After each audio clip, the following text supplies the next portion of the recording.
Allah, le Très-Haut, a placé deux types de signes dans l'univers qui témoignent de la véracité de l'islam, son unicité et le jour du jugement.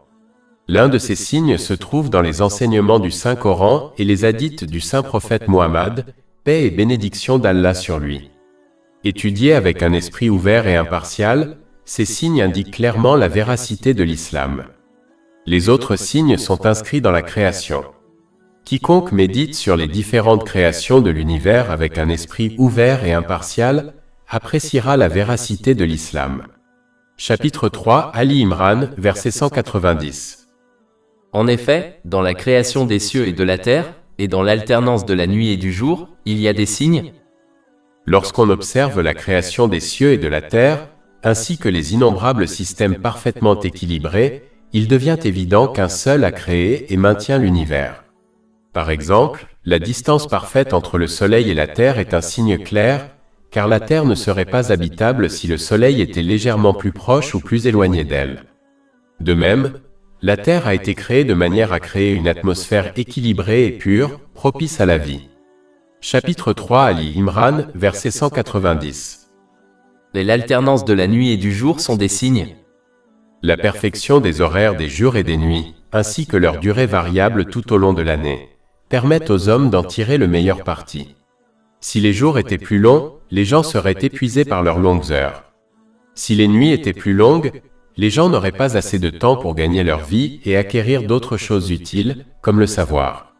Si les nuits étaient plus courtes, les gens ne pourraient pas se reposer suffisamment pour être en bonne santé. Les variations de la durée du jour et des nuits affecteraient également les récoltes, ce qui aurait un impact négatif sur l'approvisionnement des hommes et des animaux. Le fait que les jours, les nuits et les autres systèmes équilibrés de l'univers fonctionnent en parfaite harmonie témoigne également de l'unicité d'Allah, le Très-Haut, car plusieurs dieux désireraient des choses différentes, ce qui entraînerait le chaos dans l'univers. Chapitre 21 Al-Anbiya, verset 22. S'il y avait eu en eux, c'est-à-dire les cieux et la terre, des divinités en dehors d'Allah, ils auraient tous deux été ruinés. Chapitre 2 Al-Baqarah, verset 164. Et les grands navires qui naviguent sur la mer avec ce qui profite aux gens, et ce qu'Allah a fait descendre du ciel comme pluie. L'observation du cycle de l'eau, parfaitement équilibré, révèle clairement l'existence d'un créateur. L'eau de mer s'évapore, monte puis se condense pour produire des pluies acides qui s'abattent sur les montagnes. Ces dernières neutralisent ces pluies acides afin que les hommes et les animaux puissent les utiliser. Toute modification de ce système parfaitement équilibré entraînerait un désastre pour les hommes et les animaux sur Terre. Le sel de la mer empêche les créatures mortes de l'océan de le contaminer. Si l'océan était contaminé, la vie marine serait impossible et les impuretés des océans submergeraient également la vie terrestre. L'eau des océans et des mers a été créée de telle sorte que la vie marine peut s'y développer et que les navires lourds peuvent naviguer à sa surface. Une légère variation de la composition de l'eau entraînerait un déséquilibre qui permettrait soit à la vie marine de prospérer dans l'eau, soit au navire de naviguer à sa surface, mais les deux seraient impossibles simultanément. Aujourd'hui encore, le transport maritime reste le moyen de transport de marchandises le plus utilisé à travers le monde. Cet équilibre parfait est donc essentiel à la vie sur Terre. Chapitre 2 Al-Baqarah, verset 164. Et ce qu'Allah a fait descendre du ciel comme pluie, redonnant ainsi la vie à la terre après qu'elle fut morte. Nier la possibilité de résurrection des humains au jour du jugement est une affirmation étrange, compte tenu des nombreux exemples de résurrection qui se produisent au fil des jours, des mois et des années. Par exemple, Allah, le Très-Haut, utilise la pluie pour redonner vie à une terre stérile et morte et fait jaillir une graine morte afin de nourrir la création. De même, Allah, le Très-Haut, peut et redonnera vie à la graine morte appelée humain, enfouie dans la terre, comme la graine morte qui germe. Le changement des saisons illustre clairement la résurrection. Par exemple, en hiver, les feuilles des arbres meurent et tombent, et l'arbre paraît sans vie. Mais en d'autres saisons, les feuilles repoussent et l'arbre paraît plein de vie. L'alternance du jour et de la nuit rappelle également le cycle de la vie et de la mort. La nuit, tout devient sombre et immobile, signe de la mort. Le début du jour marque le début de la journée, lorsque tout s'illumine et que le monde se remplit de vie et d'activité, signe de la vie. Le cycle veille-sommeil de toutes les créatures est un autre exemple de résurrection. Le sommeil est le frère de la mort, car les sens du dormeur sont coupés. Allah, le Très-Haut, rend alors l'âme à la personne qui est destinée à vivre, lui redonnant ainsi la vie. Chapitre 39 Az-Zumar, verset 42. Allah saisit les âmes à l'heure de leur mort, et celles qui ne meurent pas, pendant leur sommeil. Puis il préserve celles pour lesquelles il a décrété la mort, et libère les autres pour un terme déterminé. Il y a là, certes, des signes pour des gens qui réfléchissent. En réfléchissant à ces exemples et à bien d'autres, on constate clairement la possibilité de la résurrection finale au jour du jugement. Chapitre 2 Al-Baqarah, verset 164. Et y dispersant toutes sortes de créatures mouvantes. L'évolution est une forme de mutation, imparfaite par nature. Mais en observant les innombrables espèces, on constate qu'elles ont été créées de manière parfaitement équilibrée, leur permettant de prospérer dans leur environnement. Par exemple, le chameau a été conçu pour résister à des températures élevées et rester longtemps sans boire. Il est parfaitement adapté à la vie dans le désert. Chapitre 88 Al-Ghashiyah, verset 17. Alors ne regarde-t-il pas les chameaux, comment ils ont été créés? La chèvre a été conçue de manière si parfaite que les impuretés présentes dans son corps sont parfaitement séparées du lait qu'elle produit. Tout mélange des deux rendrait le lait imbuvable. Chapitre 16 en Al, verset 66. Et en effet pour vous, faire paître le bétail est une leçon. Nous vous abreuvons de ce qu'il y a dans leur ventre, entre excrétion et sang, un lait pur, agréable à boire. Chaque espèce possède une durée de vie spécifique, ce qui l'empêche de dominer les autres. Par exemple, les mouches ont une durée de vie très courte, 3 à 4 semaines, et pondent jusqu'à 500 œufs.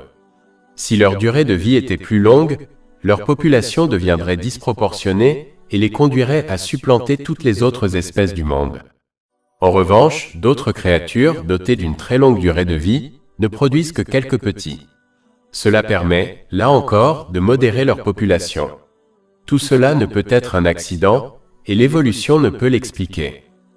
Chapitre 2 Al-Baqarah, verset 164. Et sa direction des vents et des nuages contrôlés entre le ciel et la terre? Les vents sont essentiels à la pollinisation, qui permettent aux cultures, aux plantes et aux arbres de se reproduire. Autrefois, le vent était indispensable au transport maritime, qui reste aujourd'hui encore le principal mode de transport de marchandises à travers le monde. Les vents sont nécessaires pour déplacer les nuages de pluie vers des endroits précis, afin de fournir de l'eau à la création, indispensable à sa survie. Un système de vent parfaitement équilibré est observé sur Terre. Une absence de vent entraînerait le chaos pour la création, et une augmentation des vents entraînerait également le chaos pour la création. De même, la pluie est parfaitement équilibrée. Une insuffisance de pluie entraîne sécheresse et famine, tandis qu'un excès de pluie provoque des inondations massives. Chapitre 23 Al-Mu'minun, verset 18. Et nous avons fait descendre du ciel une pluie en quantité mesurée, et l'avons déposée sur la terre. Et certes, nous sommes capables de la reprendre.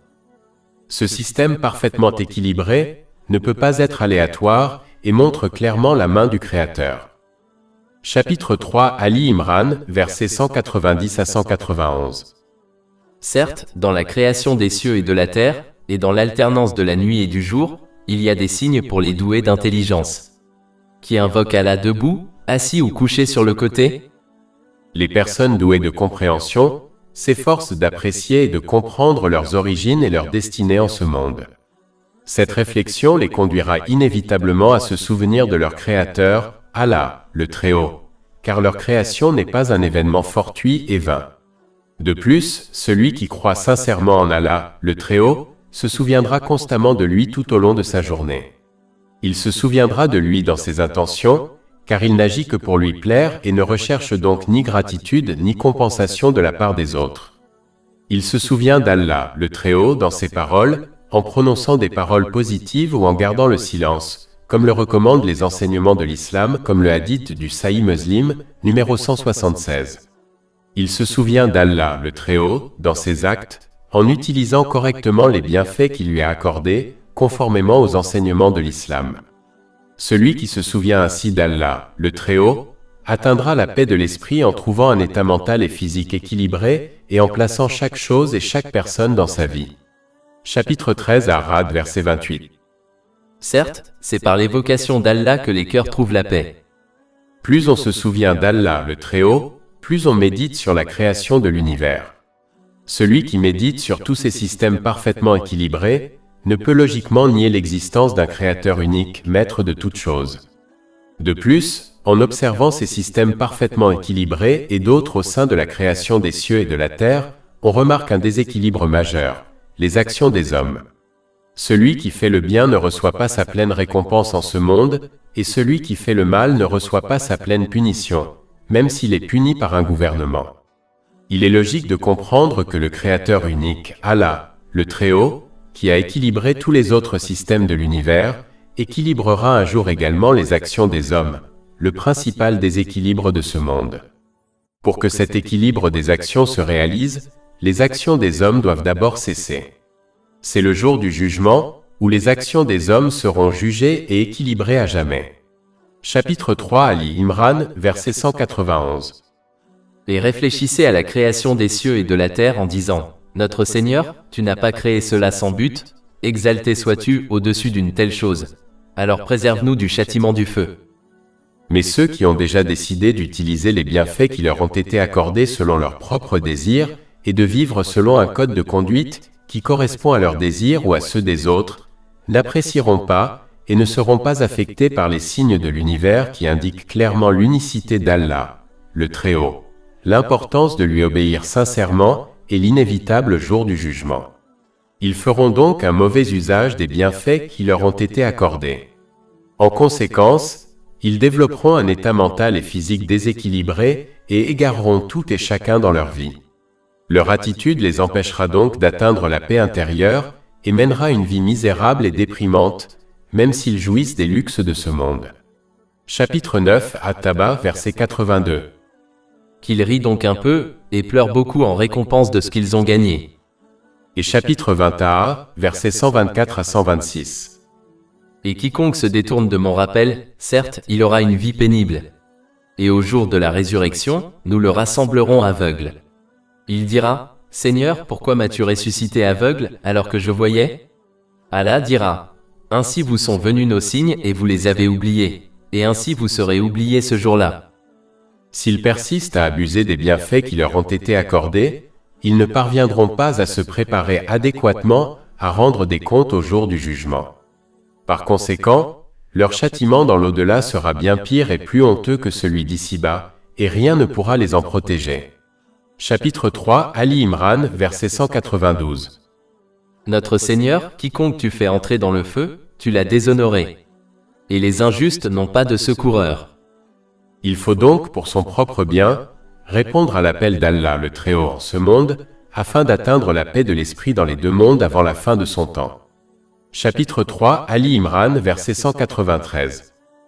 Notre Seigneur, nous avons entendu un appel à la foi, croyez en votre Seigneur, et nous avons cru. Celui qui obéit à Allah, le Très-Haut, utilisera correctement les bienfaits qui lui ont été accordés, conformément au Saint-Coran et aux hadiths du Saint-Prophète Muhammad, paix et bénédiction d'Allah sur lui. Il atteindra ainsi la paix de l'esprit, et Allah, le Très-Haut, lui pardonnera tous ses péchés. Chapitre 3 Ali Imran, verset 193. Notre Seigneur, pardonne-nous donc nos péchés, et éloigne de nous nos méfaits. Allah, le Très-Haut, n'exige pas la perfection des gens. Il attend plutôt d'eux qu'ils s'efforcent de lui obéir en utilisant correctement les bienfaits qu'il leur a accordés, conformément aux enseignements de l'islam, puis qu'ils se repentent sincèrement et corrigent leur comportement chaque fois qu'ils commettent un péché. Le repentir sincère implique de se sentir coupable, de demander pardon à Allah le Très-Haut, et à quiconque a été lésé, tant que cela n'entraîne pas de nouveaux problèmes. Il faut promettre sincèrement de ne plus commettre le même péché ou un péché similaire, et de réparer tout droit violé envers Allah, le Très-Haut, et envers les gens. Comme indiqué au verset 193, celui qui vit ainsi vivra en musulman obéissant. Celui qui vit en musulman obéissant, mourra en musulman obéissant. Et celui qui meurt en musulman obéissant, sera ressuscité en musulman obéissant. Cela a été indiqué dans un hadith trouvé dans Sahih Muslim, numéro 7232. Chapitre 3 Ali Imran, verset 193. Et fais-nous mourir avec les justes. Allah, le Très-Haut, tiendra sa promesse d'accorder à ce musulman obéissant la paix de l'esprit et du corps dans l'au-delà, comme il le leur a accordé ici-bas. Il pardonnera leurs péchés, les préservant ainsi de l'opprobre et du châtiment dans l'au-delà. Chapitre 3 Ali Imran, verset 194. Notre Seigneur, accorde-nous ce que tu nous as promis par tes messagers, et ne nous déshonore pas au jour de la résurrection. Tu ne manques jamais à ta promesse. En revanche, celui qui n'obéit pas concrètement à Allah le Très-Haut, et abuse des bienfaits qui lui ont été accordés, ne vivra pas comme un musulman obéissant.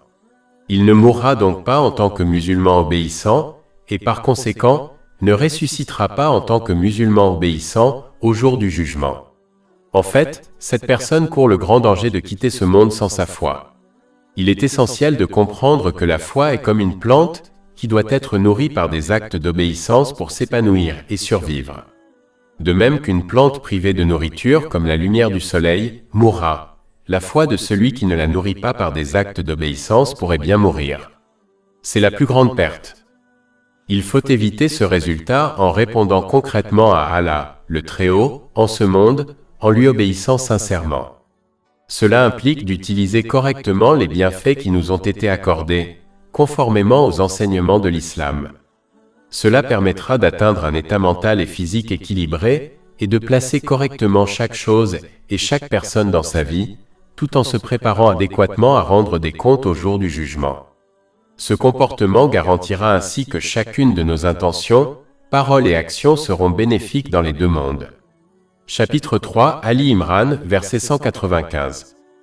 Et leur Seigneur leur répondit, « Je ne permettrai jamais que soit perdu le travail d'aucun ouvrier parmi vous. » En revanche, celui qui abuse des bienfaits qui lui ont été accordés gaspillera tous ses efforts dans ce monde, même s'il obtient le succès temporel. Son comportement l'empêchera d'atteindre un état d'équilibre mental et physique et l'amènera à égarer toutes et tous dans sa vie. Cela l'empêchera d'atteindre la paix de l'esprit. Il est essentiel de comprendre que la paix de l'esprit confère de la valeur à toutes les choses de ce monde, comme la célébrité, la richesse, l'autorité, la famille, les amis et une carrière. Sans paix de l'esprit, ces choses n'ont aucune valeur réelle. Cela est évident lorsqu'on observe ceux qui possèdent des biens matériels, sans pour autant posséder la paix de l'esprit. Chapitre 18 Al-Kahf, versets 103-104. Dis, veux-tu que nous, les croyants, t'informions des plus grands perdants quant à leurs œuvres? Ceux dont l'effort est vain dans la vie présente, alors qu'ils croient bien faire dans leur travail. Comme le bien mentionné au verset 195 n'a pas été restreint, les musulmans n'ont aucune excuse pour ne pas faire le bien. Obtenir la paix de l'esprit dans les deux mondes n'est pas lié au nombre de bénédictions matérielles obtenues, mais à la façon dont on utilise les bénédictions qui nous ont été accordées, qu'elles soient nombreuses ou limitées. Chapitre 3 Ali Imran, verset 195. Et leur Seigneur leur répondit, « Je ne permettrai jamais que soit perdu le travail d'aucun ouvrier parmi vous, hommes ou femmes, vous êtes les uns des autres. » Ce verset précise également que le succès, la paix de l'esprit et la supériorité ne dépendent pas de critères matériels tels que le sexe, l'origine ethnique ou le statut social. L'islam juge le statut des individus selon un seul critère, leur obéissance sincère à Allah, le Très-Haut. Cela implique d'utiliser les bienfaits qui leur ont été accordés de manière à lui plaire, comme le précisent le Saint-Coran et les hadiths du Saint-Prophète Mohammed, paix et bénédiction d'Allah sur lui. Chapitre 49 Al-Hujura, verset 13. En vérité, le plus noble d'entre vous auprès d'Allah est le plus pieux d'entre vous. Tous les autres critères d'évaluation du statut des personnes, tels que le sexe, l'origine ethnique et la classe sociale, n'ont aucune valeur et doivent être ignorés par les musulmans, sous peine de voir naître le racisme et la désunion au sein de la nation musulmane. Il est important de noter que l'intention étant cachée aux autres, il est impossible de juger les autres supérieurs aux autres sur la base de leurs actes et de s'abstenir de toute prétention quant au statut d'autrui ou au sien, car Allah le Très-Haut, seul connaît les intentions, les paroles et les actes de chacun. Chapitre 53 en Naïm, verset 32. Ne vous prétendez donc pas pur, il connaît mieux que quiconque ceux qui le craignent. Il faut donc demeurer ferme dans l'obéissance à Allah, le Très-Haut, afin que nos intentions, nos paroles et nos actes ne soient pas vains ici-bas. Chapitre 3, Ali Imran, verset 195. Ceux qui ont émigré, ou qui ont été chassés de leur maison, ou qui ont été lésés dans ma cause, ou qui ont combattu, ou qui ont été tués, je leur effacerai certes leurs méfaits, et je les ferai entrer dans des jardins sous lesquels coulent les ruisseaux, en récompense d'Allah. Et Allah a auprès de lui la meilleure récompense. D'une manière générale, celui qui reste ferme en toute situation, en faisant preuve de gratitude dans les moments faciles et de patience dans les moments difficiles, obtiendra la paix de l'esprit dans les deux mondes, même si cela n'est pas évident. La gratitude dans l'intention implique d'agir uniquement pour plaire à Allah, l'exalté. La gratitude dans les paroles implique de dire du bien ou de se taire. Et la gratitude dans les actions implique d'utiliser les bienfaits reçus de manière à plaire à Allah, l'exalté, comme le souligne le Saint-Coran et les hadiths du Saint-Prophète Muhammad, paix et bénédiction d'Allah sur lui. De plus, la patience implique d'éviter de se plaindre par ses paroles ou ses actes, et de rester ferme dans l'obéissance à Allah, l'exalté, croyant qu'il ne choisit que ce qui est le meilleur pour eux, même si cela ne leur paraît pas évident. Chapitre 2 Al-Baqarah, verset 216. Mais peut-être détestez-vous une chose et elle est un bien pour vous. Peut-être aimez-vous une chose et elle est un mal pour vous. Et Allah sait, tandis que vous ne savez pas. Ainsi, celui qui agit correctement en toute situation, bénéficiera du soutien constant et de la miséricorde d'Allah, le Très-Haut, ce qui lui apportera la paix intérieure. C'est ce que recommande un hadith du Sahih Muslim, numéro 7500. Il faut s'efforcer d'acquérir une foi solide, afin de rester ferme dans l'obéissance à Allah, le Très-Haut, en toute situation. Une foi solide s'acquiert en étudiant et en mettant en pratique les preuves évidentes contenues dans le Saint-Coran et les hadiths du Saint-Prophète Muhammad, paix et bénédiction d'Allah sur lui, qui expliquent comment l'obéissance sincère à Allah, le Très-Haut, apporte la paix de l'esprit dans les deux mondes. À l'inverse, celui qui ignore les enseignements de l'islam aura une foi faible. Il désobéira facilement à Allah, le Très-Haut, dès que ses désirs seront contrariés, car il ne comprendra pas comment abandonner ses désirs et obéir à Allah, le Très-Haut, apporte la paix de l'esprit dans les deux mondes. Par conséquent, il est essentiel d'acquérir la certitude de sa foi en étudiant et en mettant en pratique les connaissances islamiques, afin de rester ferme dans l'obéissance à Allah, le Très-Haut, en toutes circonstances. Cela implique d'utiliser correctement les bienfaits qui nous ont été accordés, comme le précisent les enseignements de l'islam.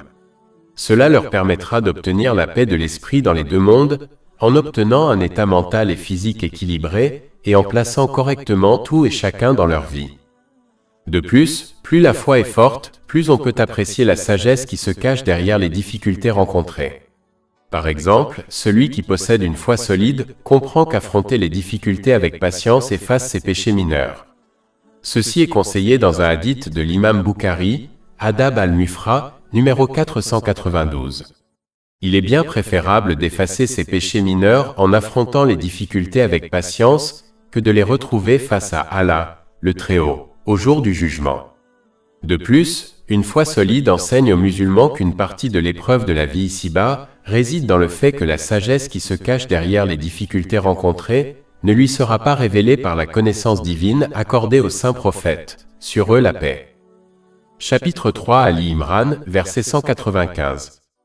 Ceux qui ont émigré, ou qui ont été chassés de leur maison, ou qui ont été lésés dans ma cause, ou qui ont combattu, ou qui ont été tués, je leur effacerai certes leurs méfaits, et je les ferai entrer dans des jardins sous lesquels coulent les ruisseaux, en récompense d'Allah.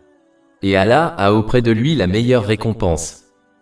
Il est important de noter que la confrontation avec les difficultés est un moyen par lequel Allah, le Très-Haut, sépare ceux qui croient sincèrement en lui, de ceux qui ne se contentent que d'une croyance verbale.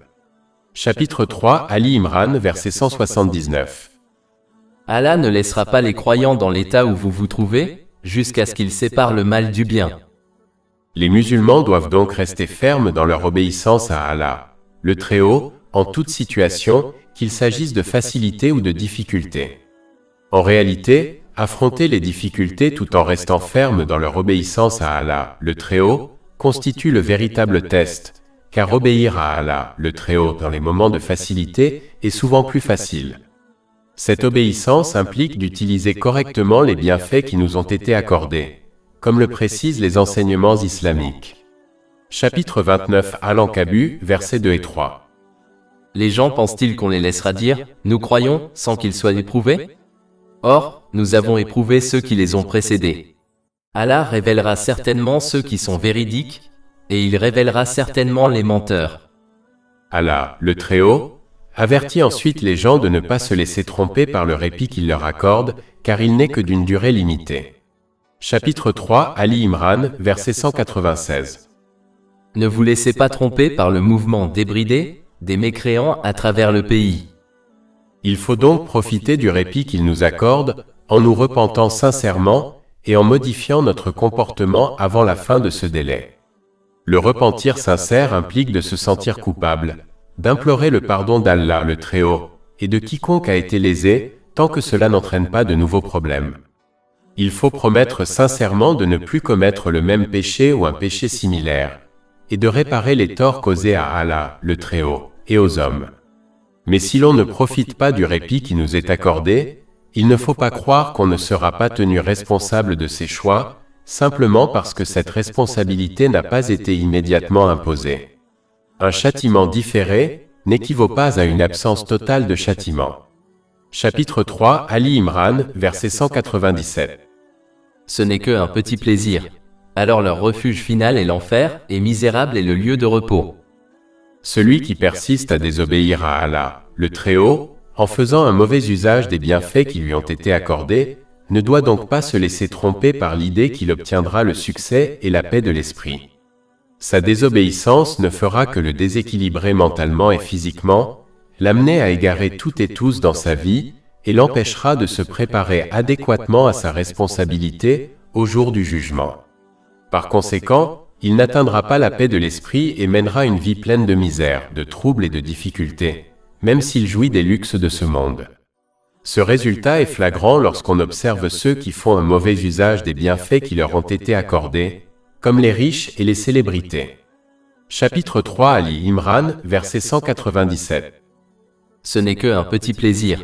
Alors leur refuge final est l'enfer, et misérable est le lieu de repos. En fin de compte, puisque toute la création appartient à Allah le Très-Haut, et est sous son contrôle et sa juridiction, l'homme n'a d'autre choix que de se conformer à ses lois. Tout comme un homme sera en difficulté s'il ne respecte pas les lois du gouvernement d'un pays, il sera en difficulté dans les deux mondes s'il ne respecte pas les lois du maître de l'univers. On peut quitter un pays si ces lois ne lui conviennent pas, mais on ne peut s'enfuir vers un endroit où les lois et la juridiction d'Allah, le Très-Haut, ne s'appliquent pas. On peut changer les lois de sa société, mais jamais celles d'Allah, le Très-Haut. De plus, tout comme un propriétaire fixe les règles de sa maison, même si d'autres personnes s'y opposent, de même, l'univers appartient à Allah, le Très-Haut, et donc, lui seul en fixe les règles, que les gens les apprécient ou non. Il est donc de son devoir de s'y conformer, pour son propre bien.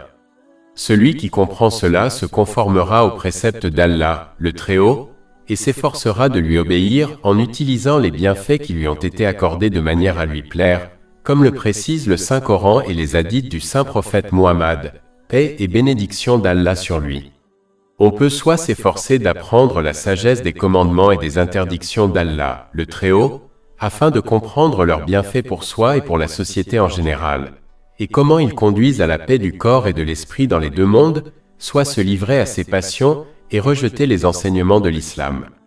Mais celui qui ne se conforme pas aux préceptes de l'islam doit se préparer à assumer les conséquences de ses choix dans les deux mondes, et aucune objection, protestation ou plainte ne le sauvera. Chapitre 18 Al-Kahf, verset 29. Et dit, la vérité vient de ton Seigneur. Que celui qui veut croit donc, et que celui qui veut mécroit.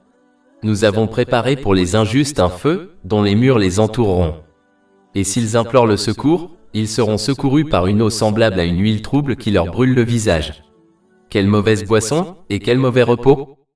Il faut donc éviter ce résultat en obéissant sincèrement à Allah, le Très-Haut, afin d'atteindre la paix de l'esprit dans les deux mondes. Cette obéissance implique d'utiliser correctement les bienfaits qui nous ont été accordés, conformément aux enseignements de l'islam. Cela garantira un état mental et physique équilibré, et une bonne intégration de chaque chose et de chaque personne dans sa vie, tout en se préparant adéquatement à rendre des comptes au jour du jugement. Ce comportement mènera donc à la paix de l'esprit dans les deux mondes. Chapitre 3 Ali Imran, verset 198. Mais ceux qui craignent leur Seigneur auront des jardins sous lesquels coulent des ruisseaux, où ils demeureront éternellement, comme refuge auprès d'Allah. Il est important de noter que craindre Allah, le Très-Haut, implique de lui obéir concrètement et donc de traduire sa foi verbale en actes. Il est essentiel de comprendre que la foi est comparable à une plante qui doit être nourrie par des actes d'obéissance pour s'épanouir et survivre. De même qu'une plante privée de nourriture, comme la lumière du soleil, meurt, la foi d'une personne qui ne la nourrit pas par des actes d'obéissance peut s'éteindre. C'est la plus grande perte. Il faut donc éviter ce résultat en soutenant sa foi verbale par un usage judicieux des bienfaits qu'il lui a accordés, conformément aux enseignements de l'islam. C'est la droiture, et cela conduit à la paix de l'esprit dans les deux mondes. Chapitre 3 Ali Imran, verset 198. Et ce qui est auprès d'Allah est meilleur pour les pieux. Allah, le Très-Haut, mentionne ensuite les justes parmi les gens du livre qui lui ont obéi sincèrement avant d'embrasser l'islam et qui ont continué à lui obéir sincèrement après l'avoir embrassé, comme Abdullah bin Salam, qu'Allah l'agrée. Chapitre 3 Ali Imran, verset 199. Et certes, parmi les gens du livre, il y en a qui croient en Allah, en ce qui t'a été révélé et en ce qui leur a été révélé. Ce verset montre également que tous les gens du livre n'ont pas agi de la même manière. Nombre d'entre eux ont sincèrement obéi à Allah, le Très-Haut, ce qui implique d'utiliser les bienfaits reçus de manière à lui plaire, comme le précisent les enseignements divins. Cela souligne l'importance de ne pas juger un groupe entier sur la base des actions de certains de ses membres, car cela conduit souvent à la discrimination comme le racisme. Chapitre 3 Ali Imran, verset 199. Et certes, parmi les gens du livre, il y a ceux qui croient en Allah, en ce qui t'a été révélé et en ce qui leur a été révélé, et qui se soumettent humblement à Allah. L'humilité envers Allah, l'exalté, consiste à maîtriser ses désirs matériels et à s'efforcer de lui obéir en utilisant correctement les bienfaits qui lui ont été accordés, conformément aux enseignements divins. L'arrogant ne pourra y parvenir, car il suppose que sa vie et chaque bienfait qu'il possède sont le fruit de ses propres efforts et de son intelligence, alors qu'Allah, l'exalté, lui a accordé tous ses bienfaits. Chapitre 39 Az-Zumar, verset 49. Puis, lorsque nous lui accordons un bienfait de notre part, il dit « Je ne l'ai reçu que par ma science ». C'est plutôt une épreuve, mais la plupart d'entre eux ne savent pas. Il faut donc reconnaître et accepter que chaque bienfait que l'on possède nous a été accordé par Allah, le Très-Haut. Il est donc juste de l'utiliser conformément à son obéissance. En effet, celui qui agit ainsi trouvera la paix intérieure dans les deux mondes. Adopter l'humilité permet également d'éviter de mal interpréter intentionnellement les enseignements divins à des fins profanes. Chapitre 3 Ali Imran, verset 199. Parmi les gens du livre, il y a ceux qui croient en Allah, en ce qu'on a révélé à vous, et en ce qu'on a révélé à eux, et qui se soumettent humblement à Allah. Ils ne troquent pas les versets d'Allah contre un vil prix.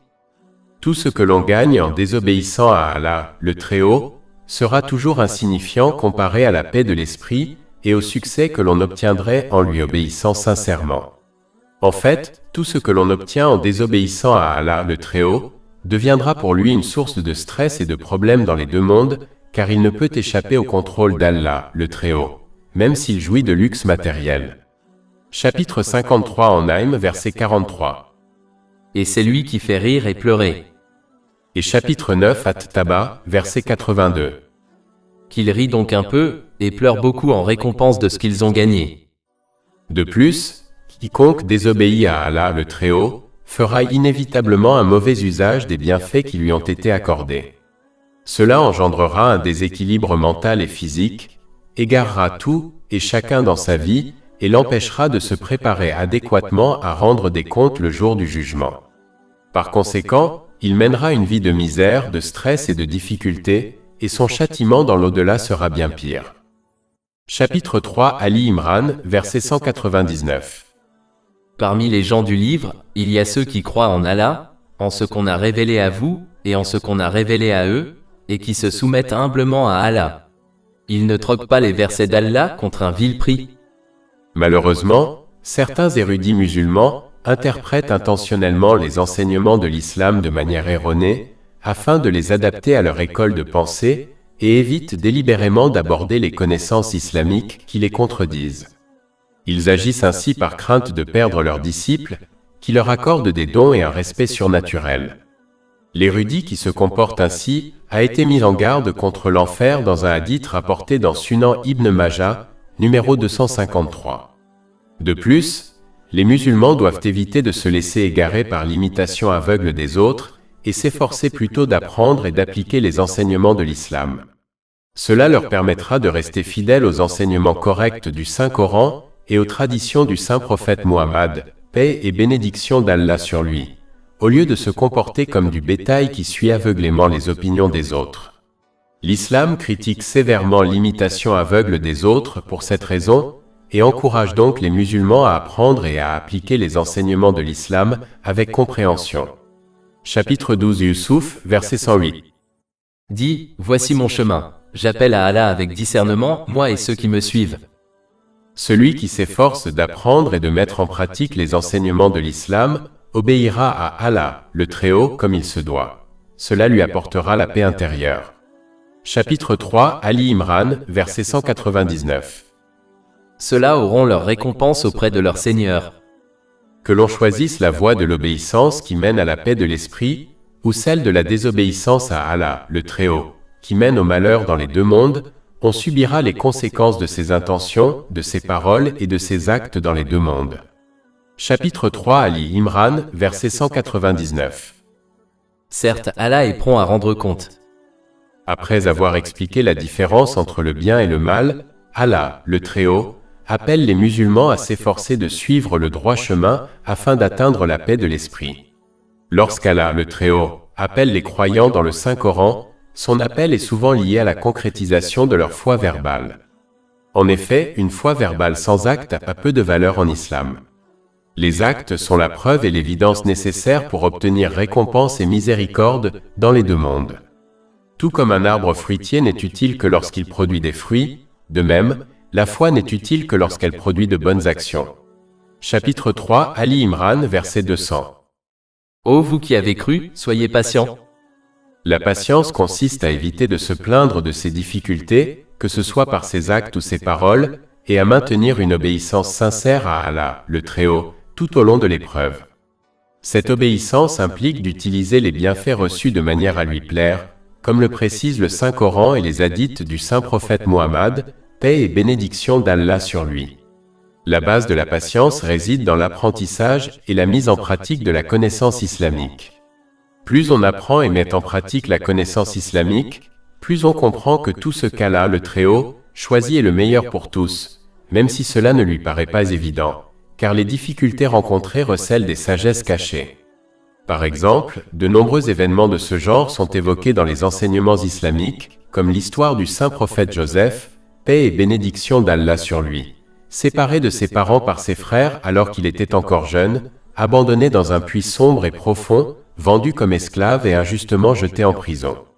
Mais chacun de ces événements lui permit d'apprendre certaines leçons qui le préparèrent à sauver la population égyptienne d'une grande famine. S'il n'avait pas enduré les difficultés auxquelles il était confronté, il n'aurait pas été en mesure de sauver des millions de vies. Chapitre 2 Al-Baqarah, verset 216. Mais peut-être détestez-vous une chose et elle est un bien pour vous. Peut-être aimez-vous une chose et elle est un mal pour vous. Et Allah sait, tandis que vous ne savez pas. Croire en ses sagesses et par conséquent, demeurer fidèle à Allah le Très-Haut, fait partie intégrante de la foi.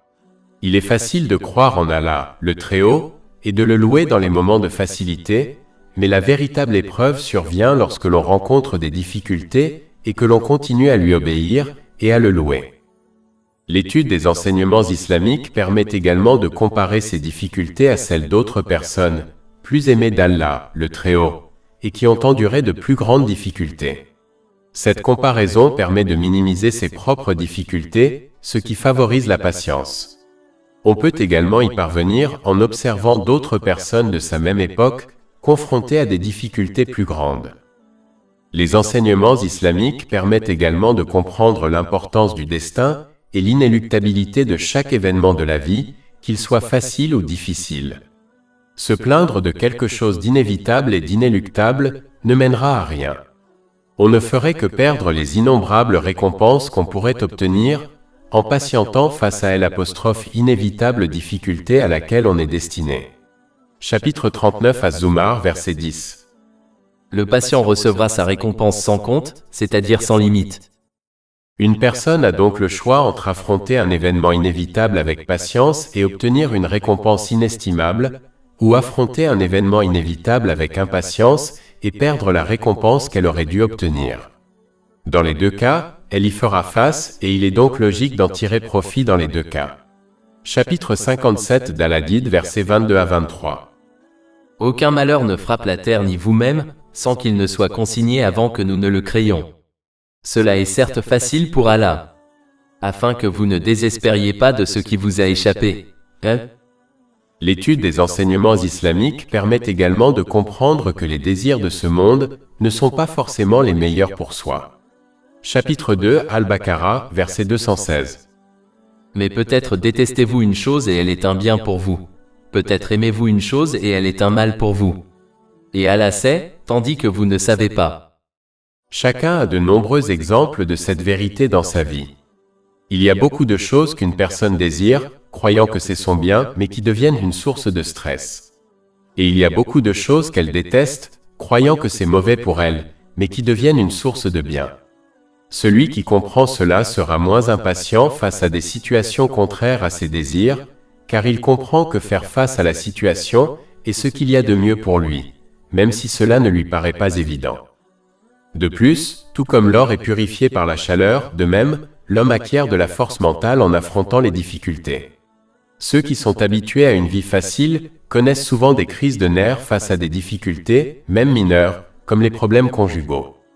Par l'épreuve, Allah, le Très-Haut, fortifie l'état mental du musulman afin qu'il puisse affronter les difficultés futures avec aisance. Comme l'enseigne l'islam, la patience est de mise en toutes circonstances, même dans les moments de facilité. Dans ces moments, il est essentiel de faire preuve de patience afin d'éviter de faire un mauvais usage des bienfaits qui nous ont été accordés, comme une bonne santé ou une augmentation de salaire. Il existe de nombreuses autres sagesses pour affronter les difficultés de ce monde, abordées dans les enseignements islamiques. Il est donc essentiel pour les musulmans de les étudier, de les apprendre et de les mettre en pratique, afin de faire preuve de patience en toute situation et d'obtenir une récompense infinie dans les deux mondes. Il faut rester patient en toutes circonstances, tout comme un patient sage accepte et suit les conseils de son médecin, sachant que c'est le mieux pour lui, malgré les médicaments amers qui lui sont prescrits et un régime alimentaire strict. La patience ne signifie pas l'inaction. Elle consiste à gérer la situation et à tenter de la corriger conformément aux enseignements de l'islam. Par exemple, une femme victime de violences conjugales devrait prendre des mesures pour se protéger et protéger ses enfants, par exemple, en se séparant de son mari. Un tel comportement ne contredit pas la patience, tandis que l'inaction n'a rien à voir avec la patience ni avec l'islam. De même, manifester ses émotions comme pleurer ne contredit en rien la patience. Le saint prophète Jacob, sur lui la paix et le salut, a tant pleuré de chagrin qu'il en est devenu aveugle, sans pour autant être critiqué par Allah l'exalté. Chapitre 12 Yusuf, verset 84. Et il se détourna d'eux et dit, « Oh, ma tristesse à cause de Joseph !» Et ses yeux devinrent blancs de chagrin, car il était de cela un oppresseur. Il existe de nombreux exemples où le saint prophète Muhammad, paix et bénédiction d'Allah sur lui, a pleuré suite à une situation douloureuse comme la mort de son fils Ibrahim, qu'Allah l'agrée. Ce fait est évoqué dans un hadith extrait du Sunan Abu Daoud, numéro 3126. Désobéir à Allah, le Très-Haut, par ses paroles et ses actes, est contraire à la patience. Toute autre attitude est acceptable et fait partie de la nature humaine, comme pleurer et se sentir triste. Chapitre 3 Ali Imran, verset 200. Ô vous qui avez cru, soyez patients et endurez. Il est important de noter qu'il faut faire preuve de patience dès le début d'une difficulté et jusqu'à la fin de ce monde. Ceci est indiqué dans un hadith du Sahih Bukhari, numéro 1302. Faire preuve de patience après un certain temps n'est pas une véritable patience, mais simplement une acceptation naturelle chez chacun. Un musulman doit faire preuve de patience dès le début d'une difficulté, en maîtrisant ses paroles et ses actes, afin de ne pas montrer de signes d'impatience et de maintenir cette attitude jusqu'à la fin de ce monde, car on peut facilement perdre la récompense de la patience en manifestant de l'impatience par la suite. De plus, l'endurance implique de rester fidèle à l'obéissance à Allah, le Très-Haut, en toute situation, en faisant preuve de gratitude dans les moments de facilité, ce qui implique d'utiliser correctement les bienfaits accordés, conformément aux enseignements islamiques, et de faire preuve de patience dans les moments difficiles. Il ne faut donc pas considérer l'islam comme un manteau que l'on peut enfiler et retirer selon ses envies. Celui qui agit ainsi ne fait qu'adorer ses désirs, même s'il prétend le contraire. Chapitre 25 Al-Furqan, verset 43. As-tu vu celui qui prend pour Dieu son propre désir? Comme indiqué précédemment, il est essentiel d'acquérir une foi solide pour rester ferme dans l'obéissance à Allah, le Très-Haut, en toutes circonstances. Une foi solide s'acquiert en étudiant et en mettant en pratique les preuves évidentes contenues dans le Saint-Coran et les hadiths du Saint-Prophète Mohammed, paix et bénédiction d'Allah sur lui, qui explique comment une obéissance sincère à Allah, le Très-Haut, apporte la paix de l'esprit dans les deux mondes. À l'inverse, celui qui ignore les enseignements de l'islam aura une foi faible. Il désobéira facilement à Allah, le Très-Haut, chaque fois que ses désirs sont contrariés, car il ne comprend pas comment abandonner ses désirs et obéir à Allah, le Très-Haut, apporte la paix de l'esprit dans les deux mondes. Par conséquent, il est essentiel d'acquérir la certitude de sa foi en étudiant et en mettant en pratique les connaissances islamiques, afin de rester ferme dans l'obéissance à Allah, le Très-Haut, en toutes circonstances. Cela implique d'utiliser correctement les bienfaits qui nous ont été accordés, comme le précisent les enseignements de l'islam. Cela leur permettra d'obtenir la paix de l'esprit dans les deux mondes, en obtenant un état mental et physique équilibré, et en plaçant correctement tout et chacun dans leur vie. Chapitre 3 Ali Imran, verset 200. Ô vous qui avez cru, soyez patients, endurez et demeurez fermes. Lorsqu'on choisit une voie différente de celle de son entourage, on se sent mal à l'aise et on critique son propre engagement envers Allah, le Très-Haut. Malheureusement, ces critiques proviennent souvent de sa propre famille. De plus, d'autres secteurs de la société, tels que les réseaux sociaux, la mode et la culture, critiquent ceux qui s'efforcent d'obéir à Allah, le Très-Haut, car la propagation de l'islam les empêche de s'enrichir et d'acquérir de l'influence. Nombre de secteurs critiqués par l'islam, comme ceux de l'alcool et du divertissement, s'efforcent de décourager les gens d'accepter l'islam et les musulmans d'appliquer les enseignements de l'islam. C'est l'une des principales raisons pour lesquelles la propagande contre l'islam est si répandue sur les réseaux sociaux, dans la mode et la culture. Enfin, lorsqu'une personne s'efforce d'appliquer les enseignements de l'islam, ce qui implique de maîtriser ses désirs afin d'utiliser correctement les bienfaits qui lui ont été accordés, comme le stipulent les enseignements de l'islam, d'autres personnes, désireuses de vivre comme des animaux en poursuivant tous leurs désirs, auront le sentiment que l'islam et les musulmans les assimilent à des animaux. Par conséquent, elles tenteront de dissuader les gens d'accepter l'islam et les musulmans de pratiquer les enseignements de l'islam, les incitant ainsi à se comporter comme eux, en adoptant une vie animale où elles assouviront tous leurs désirs. Ces personnes cibleront des aspects spécifiques de l'islam afin d'en dissuader d'autres, comme le code vestimentaire islamique pour les femmes. Toute personne dotée de bon sens percevra leurs critiques faibles et creuses. Leur seul problème réside dans l'islam et la façon dont il encourage à maîtriser ses désirs. Par exemple, elles critiquent le code vestimentaire féminin de l'islam, mais pas les autres codes vestimentaires qui sont pourtant au cœur de la société, comme la police, l'armée, le personnel hospitalier, les écoles et les entreprises. Le fait qu'elle n'ait de problème qu'avec le code vestimentaire islamique féminin, et aucun autre code vestimentaire au sein de la société, témoigne clairement de la faiblesse et de l'infondement de leurs critiques. En réalité, l'islam et les musulmans les font passer pour des animaux, ce qui les pousse à critiquer l'islam par tous les moyens. Chapitre 3 Ali Imran, verset 200. Ô vous qui avez cru, soyez patients, endurez, demeurez immobiles et craignez Allah. Mais dans tous les cas, il faut demeurer ferme dans l'obéissance sincère à Allah, le Très-Haut, sachant qu'il lui accordera la paix de l'esprit qui le protégera des critiques des hommes. Chapitre 3 Ali Imran, verset 200. Soyez patients, endurez, restez en poste et craignez Allah afin que vous réussissiez. Or, désobéir à Allah le Très-Haut, pour plaire aux autres, ne peut mener qu'à la perte de la paix intérieure, car on abusera inévitablement des bienfaits reçus. Cela empêchera d'atteindre un état mental et physique équilibré et entraînera une perte de repères dans la vie. Il faut toujours se rappeler que tout comme la réussite matérielle ne peut s'obtenir sans effort et sacrifice, comme pour devenir médecin, de même on ne peut atteindre la paix intérieure dans les deux mondes sans effort et sacrifice. Par conséquent, il ne faut pas adopter une attitude naïve consistant à croire qu'Allah, le Très-Haut, nous accordera la paix intérieure simplement parce qu'on affirme verbalement croire en lui.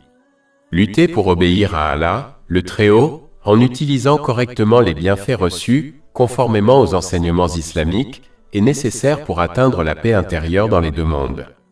Chapitre 16 en Al, verset 97. Quiconque, homme ou femme, fait une bonne œuvre tout en étant croyant, nous lui ferons vivre une bonne vie, et nous lui donnerons certes sa récompense, dans l'au-delà, selon les meilleures de ses œuvres. Et chapitre 3 Ali Imran, verset 200. Ô vous qui avez cru, soyez patients, endurez, demeurez fermes et craignez Allah afin que vous réussissiez. Il faut toujours se rappeler que la véritable réussite réside dans l'obtention de la paix de l'esprit dans les deux mondes, car elle confère de la valeur à toutes les choses de ce monde. Comme indiqué précédemment, la paix de l'esprit ne s'obtient que par une obéissance sincère à Allah, le Très-Haut, conformément aux enseignements de l'islam. Cela permet d'atteindre un état mental et physique équilibré, et de placer chaque chose et chaque personne dans la bonne position, tout en se préparant adéquatement à rendre des comptes au jour du jugement. Par conséquent, chacun doit accepter et mettre en pratique les enseignements de l'islam pour son propre bien, même si cela contredit ses désirs. Il doit se comporter en patient sage qui accepte et suit les conseils de son médecin, sachant que c'est le mieux pour lui, même s'il lui est prescrit des médicaments amers et un régime alimentaire strict. De la même manière que ce patient sage parviendra à une bonne santé mentale et physique, il en sera de même pour celui qui accepte et met en pratique les enseignements de l'islam. En effet, seul Allah, le Très-Haut, possède la connaissance nécessaire pour assurer un état mental et physique équilibré et une intégration harmonieuse de chaque personne dans sa vie.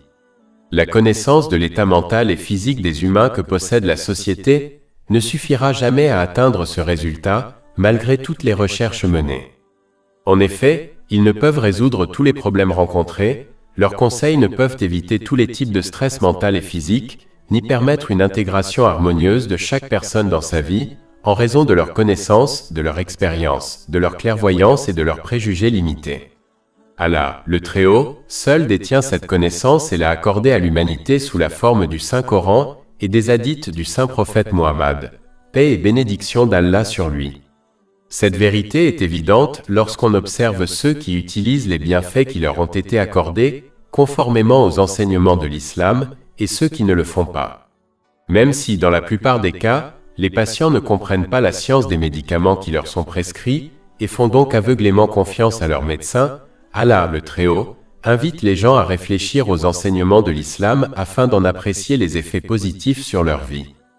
Il n'attend pas des gens une confiance aveugle en les enseignements de l'islam, mais il veut qu'ils reconnaissent leur véracité grâce à ces preuves évidentes.